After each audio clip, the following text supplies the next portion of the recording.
Hey guys, I'm Hallie. Welcome to Ask an Expert with wikiHow. Today I'm sitting down with John Lundin, a psychologist here in the San Francisco Bay Area.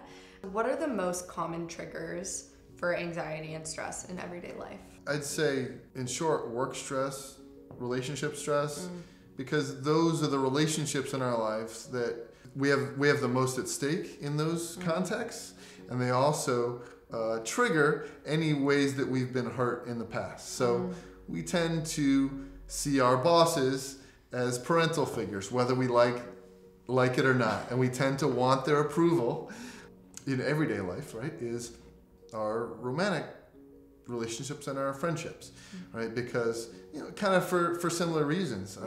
We depend on these relationships in our everyday life to feel connected, to feel psychologically held in certain ways, right? That our friends are thinking of us, and when they send us a text with a heart, right? It's a little heart emoji, but it means something, right? It means they're thinking of us, and that if there's a threat that goes away, then that can really kind of disturb us in certain ways. Is a universal worry on some level, right?